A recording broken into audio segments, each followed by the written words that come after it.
Imagine a man, alone in a tent late at night. The only sound is the scratching of a reed pen on papyrus. Outside, the fate of the Roman Empire rests on his shoulders. He is surrounded by war, plague, and the whispers of betrayal. He is the most powerful man on earth, an emperor, a god in the eyes of millions. And yet, he is writing a private journal, not of conquests or of policy, but of his own fears, his own flaws, and his desperate daily struggle to be a good man. This man was Marcus Aurelius. His private journal, which we now call the Meditations, was never meant to be published. It was a personal pep talk, a series of notes to himself, a raw and honest look into the soul of a leader, trying to find tranquility in the middle of absolute chaos. What is so staggering, what shakes us to our core 2 millennia later, is that his struggles are our struggles, his demons are our demons, and his battle for inner peace is the very same battle we fight every single day in our own chaotic world. We may not command legions, but we command spreadsheets. We may not face a barbarian horde, but we face a daily barrage of financial news, a constant screaming anxiety about our future, our investments, our worth. We are haunted by the modern gods of money, greed, and status, gods that demand our constant sacrifice, our time, our peace, and our very souls. We are trapped in a new kind of arena, and we are fighting for our lives, often without a philosophy to guide us. But what if this private journal, this emperor's secret diary, held the key? What if these ancient meditations on virtue, fate, and the nature of the human mind were the most powerful financial guide ever written? This is our journey today. We are not just going to read his words, we are going to apply them. We will forge a new kind of armor, a new kind of wealth, built not on gold, but on the unshakable principles of the last great Stoic emperor. This is his financial journal, brought to life. This exploration is the heart of our mission here. We are not just a channel. We are a modern school of philosophy, a sanctuary for the mind in a world obsessed with the material. We are dedicated to excavating this ancient wisdom and applying it to the most painful, urgent problems of our time. Our goal is to help you build an inner citadel, a fortress of tranquility that no market crash, no recession, and no worldly failure can ever breach. To continue this mission, to fight against the algorithm that rewards noise and shock over wisdom and calm, we need your help. If this quest resonates with you, if you feel that pull for something deeper, please take 1 second to click the like button and, most importantly, to subscribe to our channel. It is a simple, free act, but it is a powerful signal. You are casting a vote for a different kind of conversation about wealth, one that feeds the soul instead of just the bank account. Your subscription is not just a number, it is a declaration that you are joining this community, this digital legion of modern philosophers. It allows us to keep creating this content, to dive deeper, and to reach others who are still lost in the financial fog, battling their anxiety alone. We are deeply grateful for your support, for helping us build this space where we can all learn to live and invest with wisdom.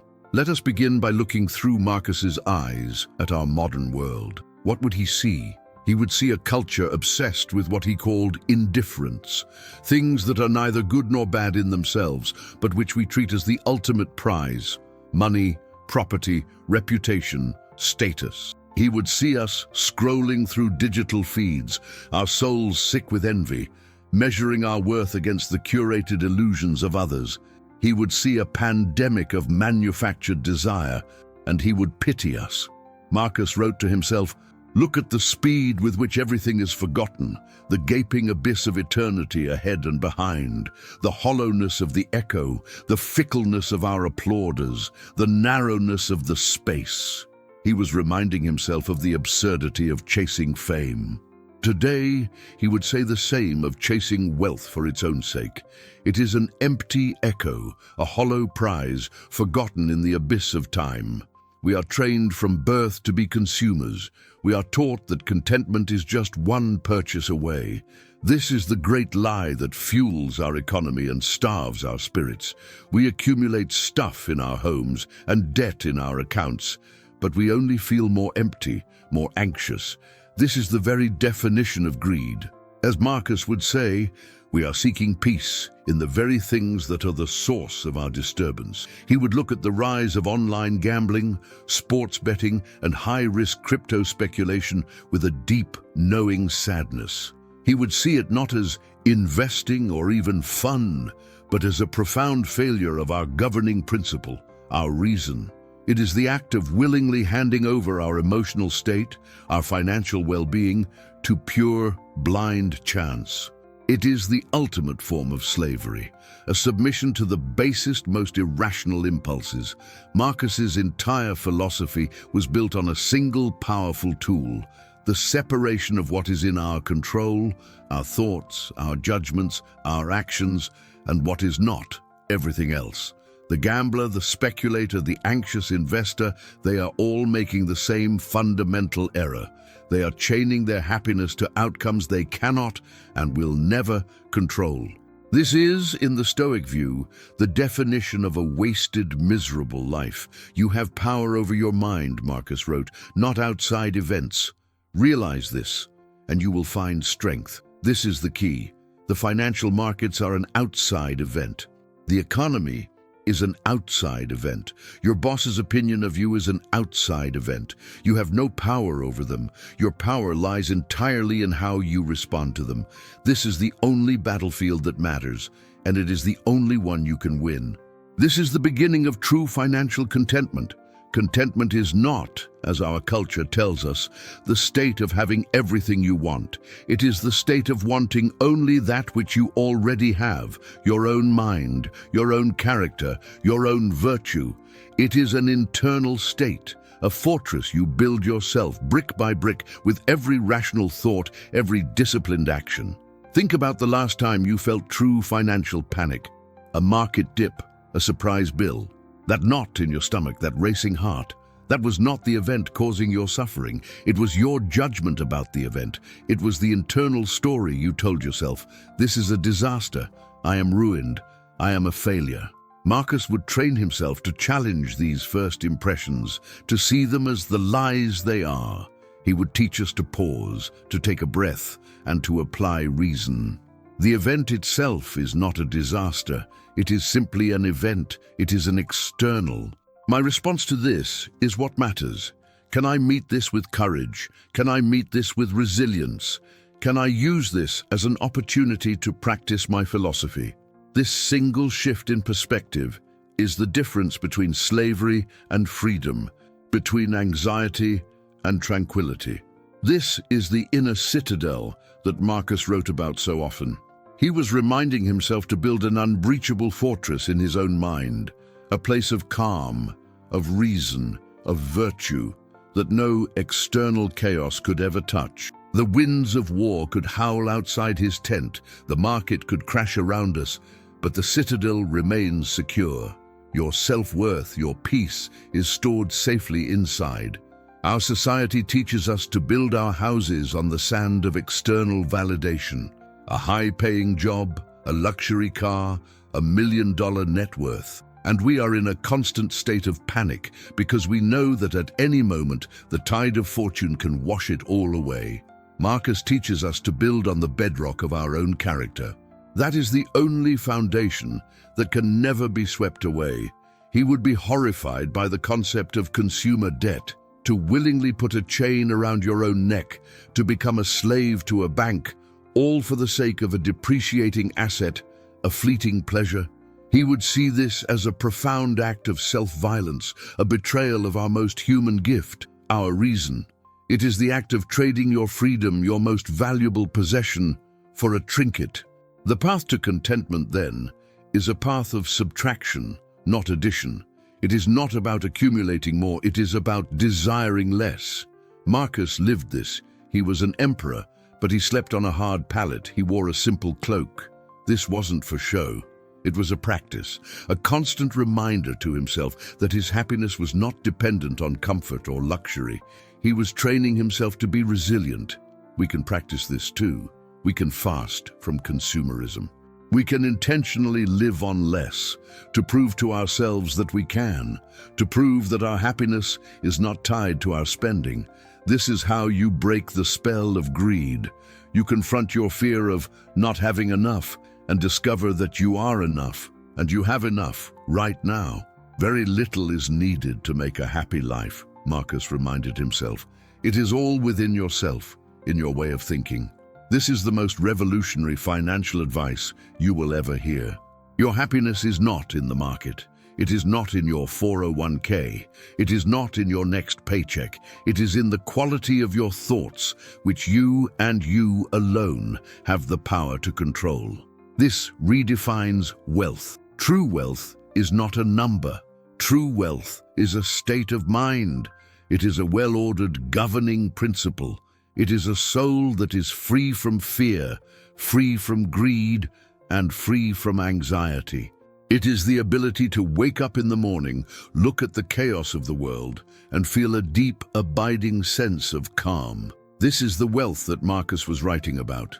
This contentment is not passive. It is not a state of lazy resignation. It is an active, moment-to-moment fight. It is the daily battle to choose reason over impulse, to choose virtue over vice, to choose your inner peace over the hollow promises of the world. It is the hardest work you will ever do, and it is the only work that truly matters.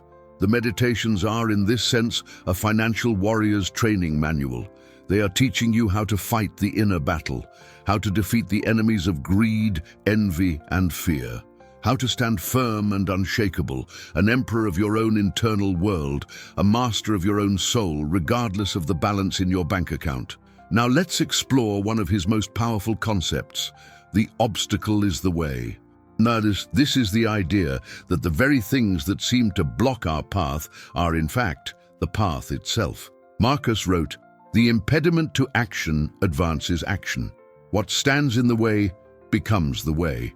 He would see every misfortune as fuel for the fire, raw material for the practice of virtue. How does this apply to our financial lives? It is a total revolution of perspective. You just lost your job. The unstoic mind sees this as a disaster, a catastrophe. It is paralyzed by fear and self-pity. The mind trained by Marcus sees it as a new, unexpected curriculum. It is an opportunity to practice courage, facing the uncertainty, temperance, living on less, and resilience, the act of rebuilding. The stock market just crashed by 40%. Your carefully built portfolio is in ruins. This is the ultimate test. The unstoic mind panics, sells everything at the bottom, and locks in the loss. It is a slave to fear. The stoic mind, the mind of Marcus, says, "This is it. This is the moment I have trained for. This is my opportunity to be rational when others are not, to be brave when others are terrified. This obstacle is my path to wisdom." This is amor fati, the love of one's fate. It is not just accepting what happens, it is embracing it. It is knowing that whatever the universe throws at you, even the most painful financial loss, is a precisely tailored opportunity for you to practice virtue. It is a gift. A horrible, painful, wonderful gift that will make you stronger, wiser, and more human if you choose to see it that way. With this mindset, you can never truly lose in the market. If your stocks go up, your net worth benefits. If your stocks go down, your character benefits, as you are given a world-class opportunity to practice emotional control and long-term discipline. You have rigged the inner game. No matter what the external world does, you win the battle that counts. This is an unshakable, invincible position. This is the ultimate contentment. It is not dependent on a rising market. It is not dependent on a stable economy. It is dependent only on your own choice, your own will, to see every event as fuel. The man or woman who can do this is truly the master of the universe. They have conquered the one thing they can control, their own mind. Think of the gambler again, the speculator. They are the opposite of this. They are trying to get a win without the obstacle. They are seeking the reward without the virtue. This is why their wins are so hollow and their losses so devastating. They are learning nothing. They are just being tossed around by fate. The Stoic investor, by contrast, uses the chaos of fate to forge themselves into something stronger. This principle transforms your financial plan from a hope for the best into a preparation for anything. You build your emergency fund, not just because it's good financial advice, but because you embrace the fact that bad things will happen. You diversify your investments, not just to chase returns, but because you embrace the fact that you are ignorant of the future. You are building a system that loves and can feed on the world's chaos. This is not a morbid or pessimistic worldview. It is the ultimate form of strategic optimism. It is the confidence of a warrior who knows they have trained for any possible fight. They don't wish for the fight, but they do not fear it. Come what may, they are ready. This is the tranquility that Marcus was writing about in his tent. This is the peace that is available to all of us. Choose not to be harmed, Marcus wrote, and you won't feel harmed. Don't feel harmed, and you haven't been. This is a direct message to every investor who has ever looked at a sea of red in their portfolio.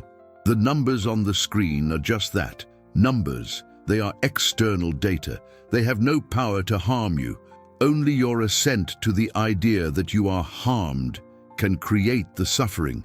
You can choose not to assent. You can choose, instead, to see it as information. You can choose to see it as a test. You can choose to see it as the wind blowing, a natural phenomenon that has nothing to do with your core identity. This is incredibly difficult. It is the practice of a lifetime, but it is the only path to true, unshakable financial freedom. It is the work of separating yourself from your stuff. This is why Marcus was so focused on the present moment. He constantly reminded himself, do not let the future disturb you. You will meet it, if you have to, with the same weapons of reason which today arm you against the present. We spend so much of our financial lives in a state of anxiety about the future. Will I have enough to retire? What if there's a recession? This anxiety is a thief. It steals the only thing we actually have, this present moment. The Stoic investor brings their full attention back to today. What can I do today? I can stick to my budget. I can make my automatic investment. I can resist an impulse purchase. I can read a book to make myself wiser. I can control my actions right now. The future is a phantom. The present is the only ground on which we can act. So how would Marcus Aurelius's financial journal translate into a modern plan? What would the emperor's budget look like? First, it would be a virtue budget. Every dollar spent would be an expression of his values. Money for family and community, justice. Money for education, wisdom. Money saved for a rainy day, prudence. Money not spent on frivolous impulse, temperance. He would track his virtue with the same diligence we track our returns. He would ask at the end of each day, did my financial actions today make me a better, more rational, more courageous, more just human being?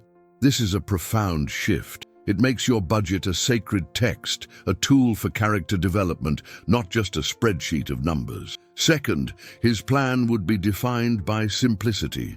He would aggressively differentiate between needs and wants. He would find his joy not in the accumulation of things, but in the richness of his inner life, his relationships, and his sense of duty. He would see a simple life as a profound strategic advantage, as it would make him rich by needing very little. The man who needs little is the freest man in the world. He cannot be bribed, he cannot be threatened. He is not a slave to his job. He is not terrified of a market downturn. He has made himself indestructible by reducing his targets. This is the ultimate financial power. It is the power of enough. Marcus would have defined his enough, and he would have been content with it. Third, his investments would be, first and foremost, in himself, in his own governing principle. He would invest his time in reading, in reflection, in training his mind to be rational and calm. He knew that this inner investment was the only one that yielded a truly secure return. A wise and disciplined mind is the greatest financial asset you can ever possess. When it came to external investments, he would be a model of prudence and detachment. He would likely be a passive, long-term investor. He would see the folly of trying to time the market, of acting on hot tips or emotional impulses. He would create a rational, diversified plan built for the long haul, and then he would let it be, turning his attention back to the things he could actually control. He would treat his portfolio as an indifferent. It is preferred to have it grow, but it is not necessary for his happiness. This emotional detachment would be his superpower. It would allow him to ride out the storms of volatility without a flicker of panic. He is not his portfolio. He is the emperor of his mind, merely observing the weather of the market. This is the ultimate goal, to become this person. A person who lives with purpose, who acts with virtue, and who is utterly unshakable in the face of external chaos. A person whose contentment comes from within. A person whose wealth is not measured by their bank account, but by the strength of their character and the tranquility of their soul. This is not a fantasy. This is a practical, achievable state of being. It is the result of training. The meditations are the training manual. Every day you have the opportunity to practice. Every financial decision is a rep. Every moment of anxiety is a chance to apply reason. Every loss is a chance to build resilience. The journey of the Stoic investor is not a solitary one. We are all in the arena together. We are all fighting our own inner battles, facing our own unique fears and temptations. Marcus was writing to himself, but he was also writing to us. He was reminding us of our shared humanity, our shared struggle, and our shared potential for greatness. Building this inner citadel is the hardest and most important work of our lives. It is a daily construction, brick by brick. And sometimes we don't know which part of the wall is weakest. We all have a different enemy at the gates that threatens our peace. For some, it is a deep-seated fear of poverty. For others, it is an insatiable greed.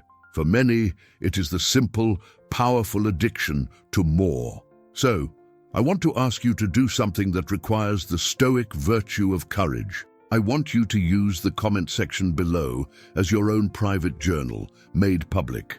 What is the biggest, most persistent threat to your financial tranquility?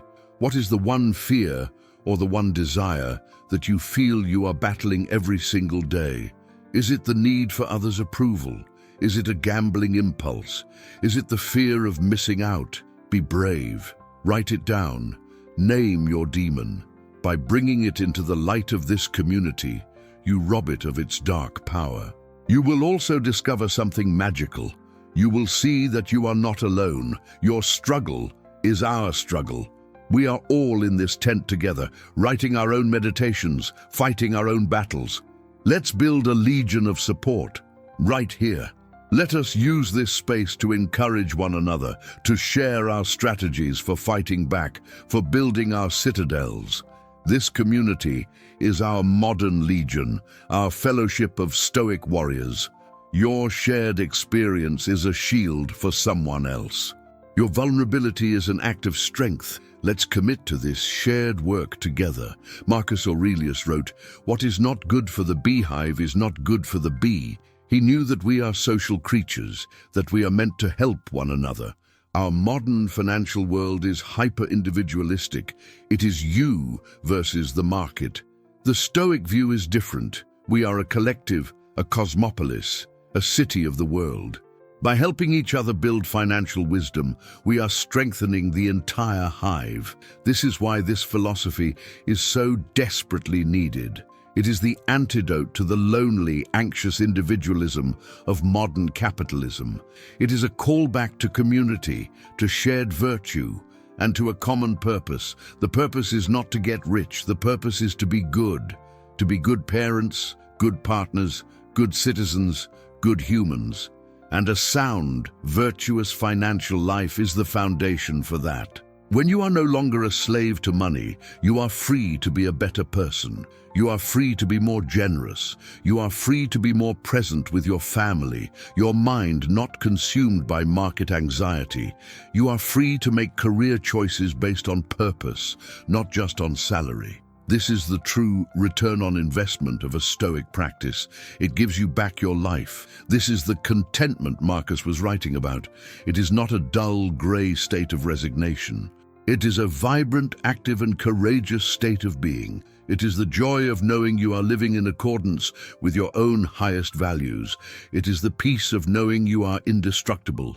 It is the freedom of being the master of your own soul. Let's consider the source one last time. This was not a philosopher in an ivory tower.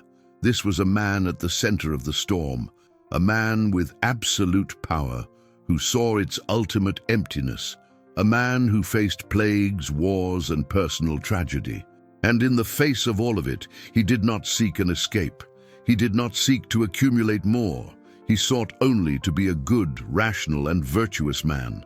This is his legacy, not the empire which turned to dust, not his fame, which he called an empty echo. His legacy is this small, stained, intensely human journal, a journal that has survived 2,000 years to land in our hands at this exact moment, to give us the map we so desperately need. It is a map to tranquility, a map to contentment, a map to a life of meaning. The world will continue to shout at you. It will tell you that you are not enough. It will sell you 1,000 flimsy solutions to your anxiety, all of which are just new cages. It will tempt you with greed and terrify you with fear. This noise will not stop, but you do not have to listen. You can choose to listen to a different voice, the quiet, steady, rational voice within, the voice of your own governing principle, the voice that Marcus Aurelius spent his entire life learning to hear. This is the voice of your inner emperor. It is the voice of reason. It is the voice of your better self. Every time you choose to listen to that voice, every time you pause before you buy, every time you stick to your plan, every time you face a loss with courage, you are building your citadel.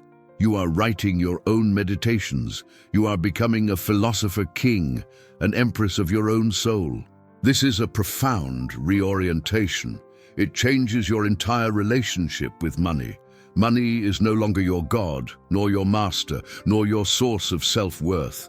It becomes what it always was, a tool, a simple, inanimate tool, like a hammer or a chisel, to be used in the greater project of building a good life. You can use this tool skillfully, with prudence and wisdom, or you can use it clumsily, smashing your own fingers with it through debt and impulse. The meditations are the user's manual. They teach you how to hold the tool correctly. They teach you to be a master craftsman of your own existence. This is the ultimate financial independence. It is not a number in a bank account. It is the liberation of your mind. It is the deep cellular knowledge that your well-being is not for sale. It is not dependent on the market. It is not dependent on your job. It is 100% created, maintained, and defended by you within the unbreachable walls of your own inner citadel. This is the true meaning of contentment.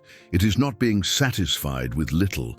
It is being filled by what truly matters, filled with purpose, filled with reason, filled with a calm and courageous spirit. From this place of fullness, the frantic chase for more seems like what it is, a madness, a sickness of the soul. Marcus would warn us against the hollowness of the echo.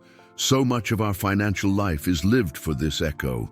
We buy the big house, the fancy car, hoping to hear the applause of others. We post our success online, hungry for the likes. Marcus knew this was a trap. The applause is fickle. The echo is hollow. It is the praise of people whose own souls are in turmoil. The only applause that matters comes from your own governing principle. It is the quiet, internal nod of approval when you know you have acted with virtue, when you have chosen the hard right over the easy wrong. When you have been rational in the face of panic, this is the only return that has any real value. This is what it means to be a rich Stoic, not rich in indifference, but rich in spirit, rich in character, rich in resilience, rich in peace. This is a wealth that can be built by anyone, in any circumstance. The poorest man on earth can be richer than an emperor if his mind is his kingdom. This is the final, beautiful paradox. Marcus Aurelius, the emperor of Rome, the master of the known world, felt poor and weak in his soul, and so he had to write his meditations to make himself strong. We, in our modern world, who so often feel poor and weak in our finances, can read his journal and become the richest people on earth. So let's leave this space today, not just with ideas, but with a practice. Your practice is to become the observer of your own mind. When you feel financial anxiety, name it. When you feel greed, question it. When you feel fear, challenge it with reason. Ask yourself, is this in my control or is it an external? Ask yourself, how can I use this? How can this event, this emotion be fuel for my virtue? This is the mental judo of the Stoic. You are using the world's chaotic energy against itself to build your own stability. You are not a passive victim of the market. You are an active alchemist of your own mind. This is not a one-time fix. It is a daily process. It is a work in the truest sense. It is the great work of a human life. Marcus was still doing it on his deathbed. The goal is not to arrive at some state of perfect tranquility. The goal is the practice itself. The goal is to be in the arena, fighting the good fight every single day. You are in that arena right now. Your financial life is your arena. Your budget is your shield. Your reason is your sword. And the meditations are your guide. You are not fighting for money or for fame. You are fighting for your freedom. You are fighting for your peace. You are fighting for your soul. This is the deepest lesson from the Emperor's Journal, that the true measure of a life is not what we accumulate, but what we become. It is the quality of our character. It is the resilience of our spirit. It is the peace we cultivate in our own hearts. In the midst of the roaring, chaotic, beautiful storm of existence, this is the path. It is simple. It is difficult. And it is open to you right now. The choice is yours. Choose to build your citadel. Choose to practice your virtue. Choose to be the emperor of your own mind. This is the only financial decision that will ever truly set you free. The meditations are not just a book. They are a mirror. In them, we see a reflection of a man who, despite having everything, understood that he had nothing unless he had mastery over his own mind. He saw that power and wealth were illusions, gilded cages that trapped the unwary. His only goal was to be free. Our modern world has built even more elaborate cages. The cage of consumer debt, the cage of lifestyle inflation, the cage of keeping up with the Joneses on social media, the cage of 24/7 market updates, turning our phones into sources of constant low-grade panic. We are, in many ways, more enslaved than any Roman citizen. But the key to the cage is the same as it was for Marcus. It is reason. It is the choice to see things as they are, to see money as a tool, not a god, to see a market crash as a natural storm, not a personal attack, to see a want as a passing cloud, not a burning command. This is the work of disillusionment, of seeing through the fog. This is what contentment truly is. It is not a passive state. It is an active state of mental clarity. It is the clarity of a mind that is no longer fooled by the tricks of the world. A mind that has defined its own enough. A mind that finds its joy in its own virtuous actions, not in the accumulation of external things. A person who has this clarity is the most powerful person in any room. They cannot be manipulated by a car salesman. They cannot be panicked by a news anchor. They cannot be made to feel less than by an Instagram post. They are operating from a different set of rules, a different value system. They are playing a different game. This is the game we are here to learn, the inner game. And the financial journal of Marcus Aurelius is one of our primary textbooks. He shows us, with raw honesty, that the struggle is real. Even for an emperor, he felt the pull of anger, of fear, of despair, but he did not surrender. He fought, he wrote, he reflected. He brought himself back to reason. This is our model. We will feel the pull of greed. We will feel the sting of fear. We are human. The goal is not to not feel these things. The goal is to not be ruled by them. The goal is to acknowledge the emotion and then to let our governing principle, our reason, make the final decision. This is self-mastery. Imagine the freedom of that. Imagine your financial life being a source of calm, a source of strength, an expression of your virtue. This is not a distant dream. It is the direct result of applying these principles.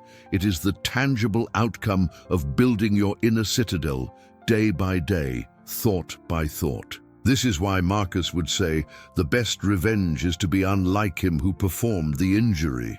The financial world can be injurious, it can be predatory, it can be irrational. The best revenge is not to beat the market or to get rich. The best revenge is to be unlike the system, to be calm when it is chaotic, to be rational when it is manic, to be content when it screams more. This is how you win. You win by refusing to play the game of anxiety. You win by playing the game of virtue.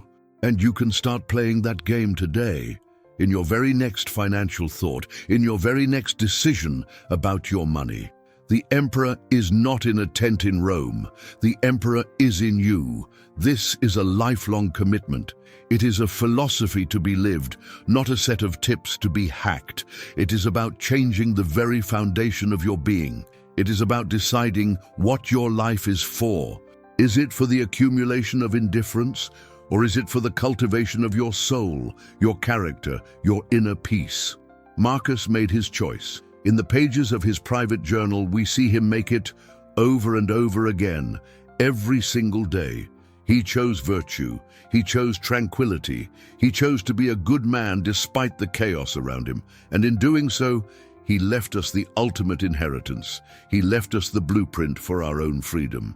He showed us that no matter how chaotic the market, no matter how stressful the economy, no matter how uncertain the future, we have a fortress inside of us that can never be breached. We have our reason, we have our character, and that is the only wealth that matters. So let us take this inspiration and turn it into action. Let us be inspired by this emperor who chose simplicity, this warrior who fought for peace, this God who struggled to be human.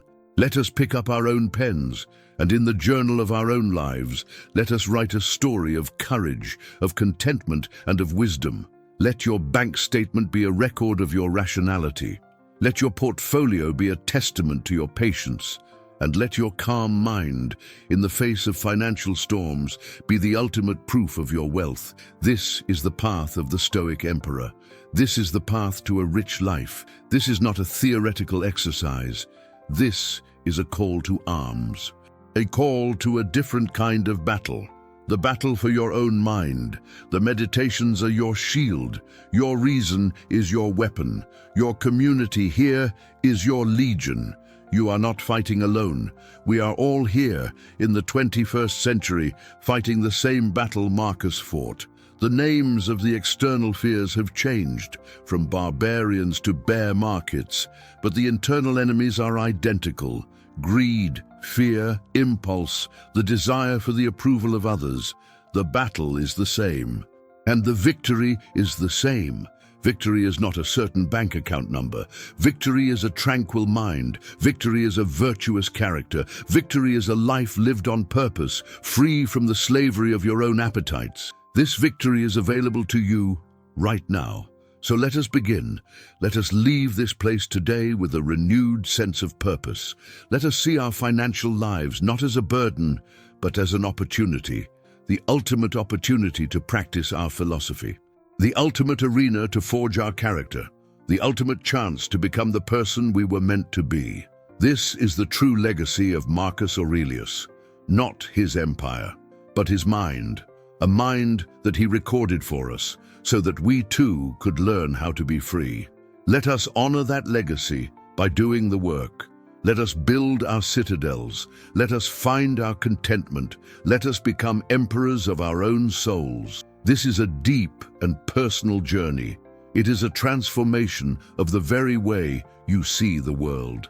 It is the most profound financial plan there is. It is a plan for your soul, and it is a plan that cannot fail because it is based not on outcomes, but on your own actions. Thank you for walking this path with me.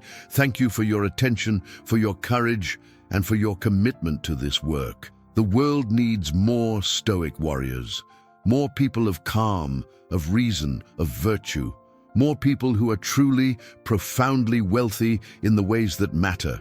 This is the work we will continue to do here, together, exploring this ancient wisdom and forging it into practical tools for our modern lives. We are just scratching the surface. The letters of Seneca, the teachings of Epictetus. There is a mountain of wisdom yet to climb, and so I am deeply grateful that you are here.